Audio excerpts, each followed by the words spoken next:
잘 생각해 보세요. 선생님들 이제 그거 이제 진짜 공부인데 인수합니다라고 얘기를 하잖아요. 이 물건을 10억을 인수합니다라고 얘기를 하면 이 앞에 나도 있으면 이렇게 낙찰자들이 낙찰 받고 난 다음에 10억을 내 주머니에서 돈을 꺼내줘요. 아니라니까요.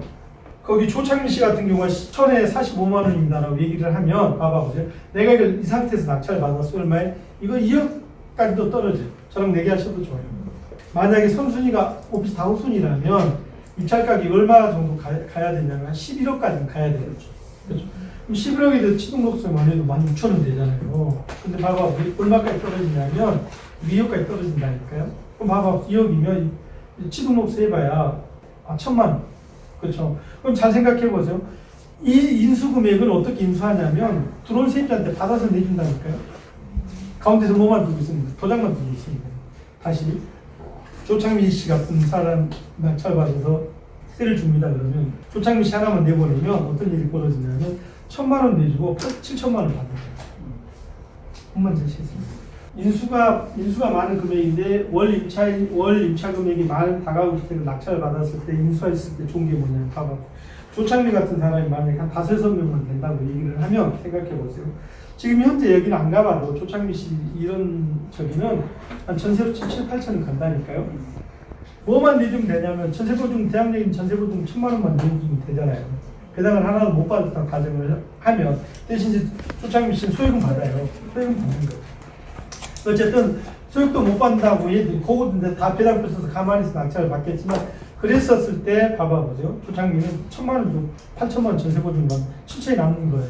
이런 사람이 만약에 5명만 됩니다 하면 내가 낙찰 2억에 받고 전세보증금으로 한 1억 3억 5천 받으면 1억 5천이 남잖아요. 이런 물건 같은 경우는 선생님들 2억까지 떨어져도 입찰할 사람이 없어요. 얼마죠? 그러면 강기영 씨처럼 그 보증금 모르는 사람 거는 대충 산수를 해봐야 되는 거죠. 그렇죠. 네.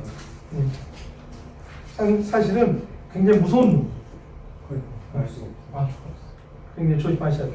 근데 이제 잡으려고 달라들면 이제 파내지. 그런 건 어렵진 않아요. 근데 이제 수고하는데 여기서는 우리 수준에서 수업을 할 때는 일단 이용합니다, 조심합니다라고 말씀을 하는 거예요. 그렇게 하고 저는 강경희 같은 경우는 이제 말씀드릴게요. 만약에 우리가 이런 집을 이제 낙찰 받긴 하잖아요. 그러면 뭐 하는지 아세요? 이렇게 저희 집을 그려요. 저희가 다가구 주택을 낙찰 할 때, 권리 분석을 할 때 항상 하는 게 이거예요. 수경동에 있었던 255페이지에 그 물건이 이제 낙찰을 받았던 물건이거든요. 그럼 이제 거기 봐보면 잘 보세요, 선생님들. 이게 옥탑이에요. 옥탑 2,000. 그 다음에 3층이 7,000. 2층 2,500 돼 있잖아요. 이게 2,500이 왜 2,500이 이렇게 나왔어요? 아니, 인수해야 될 사람이 4,500짜리가 있는 거예요. 그러니까 뭐냐면 4,500짜리 선수인 세입자를 물어주고 7,000에 전세를 주니까 나한테 들어올 돈 2,500입니다. 지금 그 얘기를 하고 있는 거예요. 1억 3,200에 낙찰을 받았어요.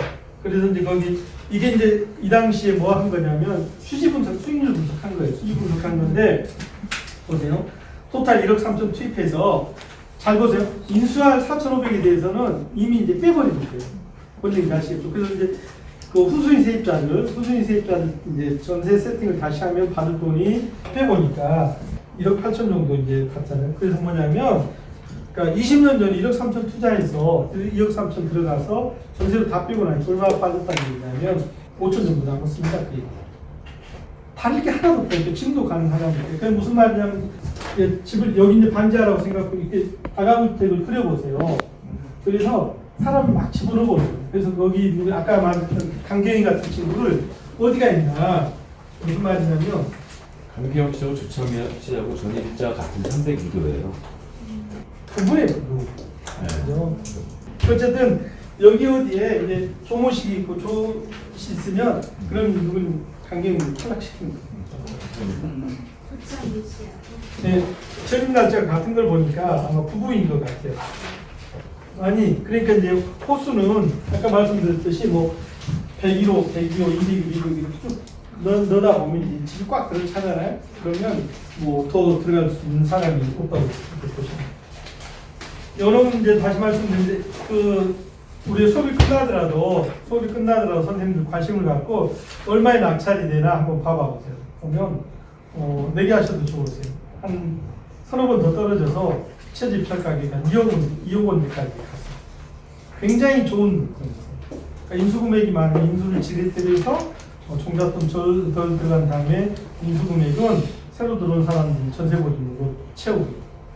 제가 실제 낙찰 받았던 사례를 더 보여드릴게요. 243페이지 봐보세요.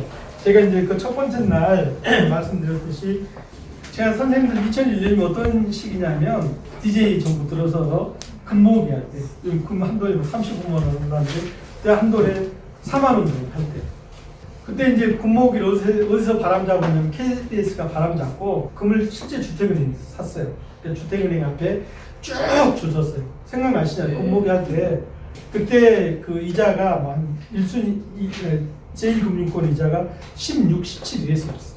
그 주택은행 앞에 근무기 한다고 사람들이 쭉 그 더운 날 그 줄 설 때 저는 갑자기 그 생각이 들었어요. 야, 절대 이런 애국자들이 있는 나라에서 대한민국은 안 망한다.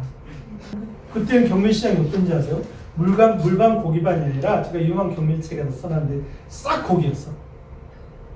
잡아내는 고기보다 낙찰받는 물건 수보다 경매 시장에 들어오는 게 더 많았다니까요.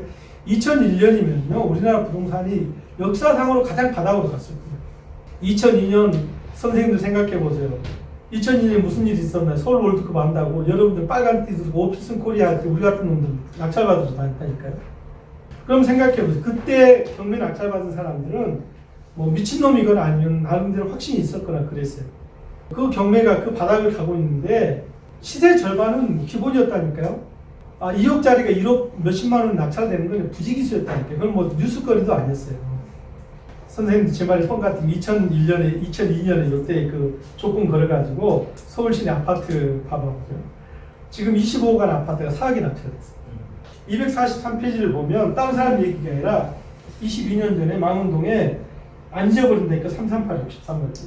이때가 언제냐면요. 지하철 6호선 역을 합정역에 뚫고 그 다음에 거기 어디야 그 마포구청역을 어디 뚫네 망원역을 어디 뚫네 그러고 이게 거기 뭐야 정하든 역 정한다고 그랬었을 때 그랬었다니까요. 어쨌든 이제 그걸 이제 제가 낙찰을 받았어요. 2억 1,300 낙찰을 받았는데요. 244페이지를 봐보세요. 제가 지금도 선생님들한테 배당표 잘 쓰세요라고 목이 터져라 얘기할 수 있는 근거가 여기에요. 244페이지를 보면 이게 뭔가요? 제가 그 243페이지를 보고서 243페이지 경매물건을 보고서 244페이지 입찰하기 전에 배당표를 써본 거예요.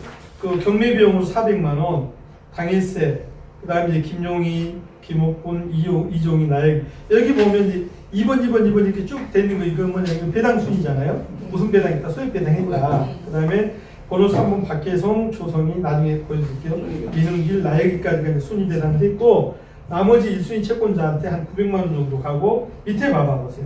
배당표를 2억 1,300에 낙찰을 받았습니다라고 얘기를 하지만 그 밑에 보니까 이제 김소영하고 이종하고 허재훈이하고 1억 500만 원을 추가로 인수했습니다. 그 얘기를 하는 거예요. 잘 보세요. 1억 500만 원 추가로 인수했습니다라고 얘기를 하면 1억 500만 원어치 물어줬습니다라고 얘기를 하면 선생님들은 물어준 것만 이렇게 딱 저기가 꼽혀요. 그게 아니라니까요. 1억 500만 원만큼 내가 싸게 받은 거예요. 어떻게 이렇게.